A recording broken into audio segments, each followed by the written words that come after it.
خواتین حضرات، نئے سال کی ابتدائی 2 مہینوں میں جو اہل قلم داغ مفارقت دے گئے ان میں بجیہ فاطمہ ثریا بھی تھی. بجیہ ہزاروں نہیں، لاکھوں نہیں، کروڑوں مداحوں کو سوگوار اور شکار کر گئیں.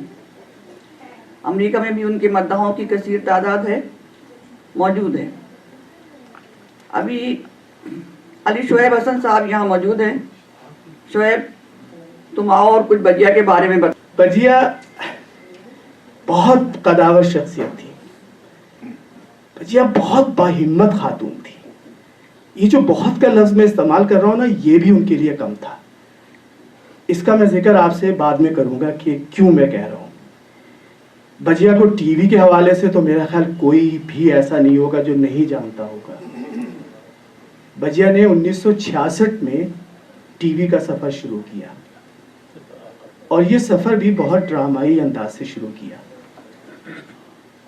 نیا ٹی وی شروع ہوا تھا 1964 میں لاہور، اور 1966 میں میرا خیال راولپنڈی اسلام آباد سے شروع ہوا. بجیہ راولپنڈی اسٹیشن پہ گئیں اور اسلم اظہر سے کہنے لگی کہ مجھے ٹی وی اسٹیشن دکھائیے. اسلم اظہر بہت پریشان بیٹھے ہوئے تھے. نئے دن تھے ٹی وی کے، ہر چیز لائیو ہوا کرتی تھی، ڈرامے، میوزک. اور لائیو ڈرامہ کرنا بہت مشکل ہوتا ہے، بہت اس وقت بلنڈر بھی ہوتے تھے بڑی. اور یہ ایکسپیرینس مجھے اور نور کو بھی ہے، اور یہ بڑا اچھا ایکسپیرینس تھا کیونکہ ہم اور نور نے بھی ہم نے لائیو ڈرامہ کیا پاکستان ٹیلی ویژن کا. تو پاکستان ٹیلی ویژن جیسا آپ کو پتہ ہے کہ ایک پرائیویٹ کارپوریشن تھی، تو یونین بھی تھی. یونین نے ہڑتال کر دی تھی، تو یہ بہت مشکل میں تھے کہ بہت سارے لوگ انکلوڈنگ ایکٹر ہڑتال پہ گئے ہوئے تھے. تو اسلم اظہر نے اسکرپٹ لیا اور بجیہ کے سامنے رکھا اور کہا، بجیہ دیکھیں ایسا ہے کہ میں آپ کو ٹی وی اسٹیشن تو ضرور دکھا دوں گا، لیکن اس کی ایک شرط ہے. آپ اس کیریکٹر کو آج ہی شام کو آپ نے اس ڈرامے میں کرنا ہے. اور بجیہ نے فوراً ہاں کر دی. اور اس طرح بحیثیت ایک ایکٹرس انہوں نے اپنی ٹی وی زندگی کا آغاز کیا. اور اس کے بعد وہ سفر پھر رکا ہی نہیں، چلتی چلی گئی. 8-10 تقریباً رومانی ناولوں کو ڈرامائی تشکیل کیا، بلکہ یہ کہیے کہ ڈرامائی تشکیل کی جو ایک سلطنت تھی اس پہ حکومت کی انہوں نے. اور اس کے علاوہ پتہ نہیں کتنے ڈرامے لکھے، فیچرز بڑے خاص موقعوں پہ، جیسے سکل بند پھول رہی سرسوں، امیر خسرو سے ریلیٹڈ، کچھ موسموں پر، کچھ شادی بیاہ کی رسموں پہ پروگرام ترتیب دیا. بہت سارے لانگ پلے لکھے. پھر ایک بہت عرصے تک کے ایک ادبی پروگرام اوراق کے نام سے بھی اس کی میزبانی کرتی رہی. تو بجیہ، اگر آپ ان کی ساری چیزوں کو، ان کی سارے ڈرامہ سیریل کو، جیسے سب سے پہلے 1974 میں انہوں نے شمع یاد خاتون کا انہوں نے کیا، اس کے بعد شمع، افشا اور عروسہ اور آگہی اور زینت اور پتہ نہیں اور بے شمار انہوں نے سیریل کیے. آپ ان کی ساری چیزوں کو جمع کریں اور آپ ان کو دیکھیں تو آپ کو ایک چیز بڑی کامن نظر آئے گی. انہوں نے جو گنگا جمنی تہذیب تھی جو بکھری ہوئی تھی پاکستان میں، اس کو انہوں نے یکجا کیا. شادی بیاہ کی رسمیں، زبان کا استعمال، محاورے کا استعمال، اور وہ جو تہذیب تھی وہ اس میں کلر فل جو چیز تھی وہ انہوں نے اکٹھا کی. بلکہ اگر میں یہ کہوں کہ آج شادی بیاہ کی رسموں میں جو مہندی کی رسم جو شادی سے بھی بڑی تقریب بن چکی ہے، یہ بھی انہی کی دین ہے. یہ اچھی ہے یا بری، یہ ایک الگ مکالمہ ہے، یہ الگ ڈیبیٹ ہے، اس کے بارے میں نہیں بات کر رہا، لیکن یہ انہی کی دین ہے جو آج اتنی بڑی تقریب مانی جاتی ہے مہندی کی. ہو گئی ہے، رائٹ. تو اس طرح بجیہ نے اپنے ٹی وی سفر کے ساتھ بہت انصاف کے ساتھ اور بہت باہمت طریقے سے وہ مسلسل کام کرتی رہی. لیکن میں جو کہہ رہا تھا کہ وہ بہت باہمت خاتون تھی، بہت زیادہ. اس کی صرف یہ وجہ تھی کہ انہوں نے 85 برس میں بہت کچھ دیکھ لیا تھا. حیدرآباد دکن کی جو تہذیبی اور سیاسی زوال تھا وہ دیکھا.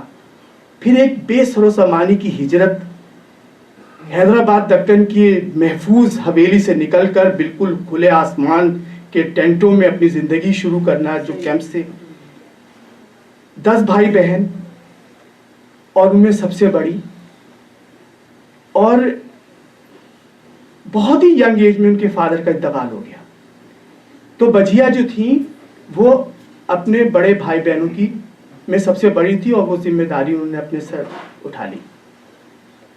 بقول زہرا آپا کہ عمر کے اعتبار سے کوئی بڑا ہو جائے تو اس میں انسان کا کوئی اختیار نہیں ہے, لیکن بڑا بن کر دکھانا بہت مشکل کام ہے, جو بجیا نے دکھایا. بجیا نے اپنے چھوٹے بھائی بہنوں کو ان کے مزاج اور ان کی صلاحیتوں کے حساب سے ان کو اس ڈگر پہ ڈالا, یہ سوچ کے کہ وہ اس اپنی فیلڈ میں اونچائی پہ جائیں گے, چوٹی پہ جائیں گے, اور ایسا ہوا. احمد مقصود ان کے چھوٹے بھائی جو چند شروع کے بیروکریٹس تھے, ان میں سے وہ ایک تھے.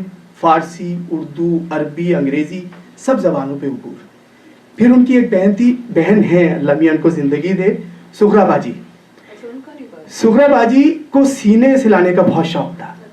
انہوں نے دیکھا کہ میری بہن کو سینے سلانے کا بہت شوق ہے, تو انہوں نے اپنے ارلی پیریڈ میں, جب اسٹرگل کا پیریڈ تھا, تو باقاعدہ وہ جو لنڈے بازار میں انگریزوں کی عورتوں کی جو فراکس ہوتی تھی وہ لے کے آتے تھے, ان کی ٹائیاں اور ان کے رومال بناتے تھے اور گڑیاں بناتے تھے اور وہ بیچا کرتے تھے.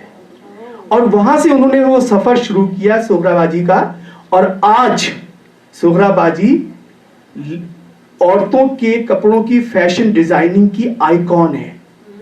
پورے ہندوستان اور پاکستان کی جو دلہن ہے اس کی یہ خواہش ہوتی ہے کہ وہ ان کے ہاتھ کا بنا ہوا جوڑا پہنے. ٹھیک ہے, بس یہی ماموں صاحب نے کہا تھا کہ ایسی کچھ باتیں بتا دیں. اور اس کے بعد پھر ان کی پھر زہرا آپا, زہرا نگار, شاعری کا کتنا بڑا نام. جب کوئی خاتون نے مشاعرے میں شاعری کی پہلی مرتبہ, تو اس کی آواز پورے ہندوستان اور پاکستان بلد صغیر میں گونج اٹھی. ایک انقلاب, ایک تہلکہ مچ گیا کہ ایک کسی لڑکی نے مشاعرے میں اپنا کلام پڑھا. ماموں صاحب اس کے وٹنس ہیں. سماج سے, سوسائٹی سے, اپنے بزرگوں سے ڈٹ کے مقابلہ کیا بجیا نے, اور ان کی حوصلہ افزائی کی کہ تم جاؤ اور پڑھو مشاعرے میں زہرا آپا کو. پھر Sara Naqvi, B B C London, Voice of America, اس میں بھی ان کا ہاتھ ان کو بھیجنے میں. ٹیلی ویژن پہ اپنے قدم وہ جما چکی تھی, تو جب انہوں نے اپنے چھوٹے بھائی میں حصے مزاح اور جملے کی جو برجستگی تھی, مصوری, شاعری, موسیقی, سب میں اس کا انٹرسٹ دیکھا, تو انگلی پکڑ کے ان کو ٹی وی اسٹیشن لے گئی, اور وہ کتنی بڑی شخصیت بن گئے, اور وہ انور مسعود کے نام سے آج یہ ہے. پھر ان کی ایک چھوٹی بہن تھی جن کو کسی فنون لطیفہ سے کوئی دلچسپی نہیں تھی ہے, اور وہ بس ہنکلیاں پکاتی تھی, کیونکہ کوئی اتنی چھوٹی تھی کہ ان سے کوئی کھانا بھی نہیں بنواتا تھا.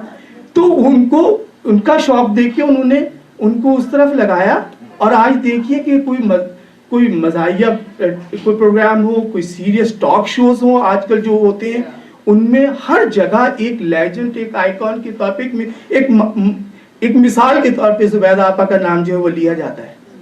اور جب اپنے بھائی بہنوں سے فارغ ہو گئی تو پھر سماج کے لیے نکل پڑی. ان کے دل میں جو کام کرنے کا جذبہ تھا, لوگوں کی مدد کرنے کا, آپ یقین کیجئے بقول آغا ناصر کے کہ اگر وہ کسی اور ملک میں ہوتی تو ان کو مدر تھریسا سے کم لقب نہ دیا جاتا, کیونکہ وہ صبح سے نکلتی تھی, شام کو گھر آتی تھی, کسی کو نوکری دلوا رہی ہیں, کسی لڑکی کی شادی کروا رہی ہیں, کسی بیمار کا علاج معالجے کا انتظام کر رہی ہیں. اور آپ یہ دیکھیے کہ ان کی اپنی زندگی کتنی تکلیف دہ تھی. 15 سال 16 سال کی عمر میں ان کی شادی ہو گئی, سسرال والوں نے ان کے ساتھ بہت اچھا سلوک نہیں کیا, بیچارے کی 2 بچے پیٹ میں مر گئے. اس کے بعد ان کی طلاق ہو گئی. اس کے بعد انہوں نے کہا کہ میں اب شادی نہیں کروں گی. اس کے بعد پھر کم از کم ان کے 8 میجر آپریشن ہوئے, ٹھیک ہے, اور آخری جو ان کے آپریشن ہوئے وہ کینسر کے ہوئے. لیکن انہوں نے اپنی بیماری کو 3 دن سے زیادہ کبھی نہیں منایا. وہ سوچتی تھی کہ اگر میں ہاسپٹل میں لیٹ گئی یا گھر میں لیٹ گئی تو پھر تو بہت سارے لوگوں کو نوکری نہیں ملے گی, لڑکیوں کی شادی نہیں ہوگی اور بیمار جو ہے ان کا علاج نہیں ہوگا, تو نکل جاتی ہے. اور مزے کا قصہ سنیے, میجر سرجری, ہاسپٹل میں ایڈمٹ, آئی وی لگی ہوئی ان کے, رائٹ, اور اس کے بعد ایک صاحب آئے اور ان کو ہاسپٹل سے لے کر نکل گئے. اچھا وہ جب جا رہی ہیں تو لوگ سمجھ رہے کہ شاید یہ کسی ٹیسٹ کے لیے جا رہی ہیں. پتہ چلا ان صاحب کا انٹرویو تھا اور انہوں نے وعدہ کیا تھا کہ ہم آ کے تمہاری سفارش کریں گے, اور وہ وہاں آ کے واپس ہاسپٹل آ گئی. تو آپ یہ دیکھیے اتنی ہمت تھی ان کی, اور پتہ نہیں کتنی باتیں, کیونکہ میں اور نور اس معاملے میں بہت خوش قسمت ہے کہ انور بھائی کی وجہ سے ہم ان کے گھر کے فرد بن گئے. تو بجیا کے ساتھ تو بہت اٹھنا بیٹھنا تھا گھریلو طور پہ, لیکن میں نے کبھی یہ سوچا ہی نہیں کہ میں اتنے بڑی شخصیت کے ساتھ اتنے عام طریقے سے مل رہا ہوں. تو مجھے بڑا دکھ ہوتا ہے کہ کاش میں اس وقت ان سے کچھ اچھی اور خاص باتیں کرتا, تو اس وقت میں بڑے اور باتیں آپ لوگوں کو بتاتا. لیکن میں اپنے آرام سے وہ کھانا کھلا رہی ہوں. آپ یہ دیکھیے کہ 2.5 سال پہلے جب ڈاکٹروں نے بالکل جواب دے دیا ان کو کہ یہ اب ان کا کچھ پتہ نہیں کس وقت ہو جائے, اور ایک ڈاکٹر مسلسل ان کے ساتھ چلتا تھا کیونکہ وہ گھر نہیں بیٹھنا چاہتی تھی, اس لیے ڈاکٹر ان کے ساتھ چلتا تھا. تو 2.5-3 سال پہلے میں جب گیا تو میں انور بھائی کا ڈرامہ اسٹیج پہ لگا تھا آنگن ٹیڑھا, اور وہ پہلا پریمیئر شو تھا, کھچا کھچ ہال بھرا ہوا تھا, لوگ زمینوں پہ بیٹھے ہوئے تھے. تو میں بھی زمین پہ بیٹھ گیا, اور بجیا جو تھی نا وہ میرے کندھے پہ ہاتھ رکھی ہوئی تھی, اور انور بھائی کا ایک ایک جملہ جو تھا وہ بس میں لوٹ پوٹ ہو رہا تھا, اور میری ہنسی تھوڑی سی ایبناکشس سی ہے, سب لوگ کہتے ہیں کیسے ہنستے ہو. تو بجیا میرے کندھے پہ ہاتھ رکھ کے کہتی تھی شعیب آرام سے اطمینان سے کچھ ہو جائے گا تمہیں. اور بجیا پورا ڈرامہ دیکھا انہوں نے بیٹھ کے 2-2.5 گھنٹے, اور اس کے بعد ڈرامہ ختم ہونے کے بعد جو نئے آرٹسٹ بچے اس پہ کام کر رہے تھے اسٹیج پہ پہنچ کر سب بچوں کی حوصلہ افزائی کی کہ تم لوگوں نے بہت کی. تو اس طرح کا ان کا جو جذبہ تھا بجیا کا, وہ واقعی ایسی شخصیت تھی کہ ان کو واقعی کراچی میں, جو باقی تو لوگ ہر جگہ ان کو مس کریں گے لیکن کراچی میں ان کو بہت مس کرتے ہوں گے. شعیب یہ ایمو آن لائن ہے. Hello imo. Hello imo. Imo کون ہے؟ اچھا ہاں وعلیکم السلام ایمو. میں اس وقت سول کی میٹنگ میں ہوں اور آپ اسپیکر پہ ہیں, تو ذرا دھیان سے بات کیجئے گا کیونکہ ہم اس وقت بجیا کے بارے میں بات چیت کر رہے ہیں, اور آپ بھی کچھ بجیا کے بارے میں بتانا چاہتی ہیں تو پلیز ذرا ہمارے ساتھ شیئر کیجئے, کیونکہ ڈیفینیٹلی آپ سے زیادہ کون بتا سکتا ہے. انور مقصود کی بیگم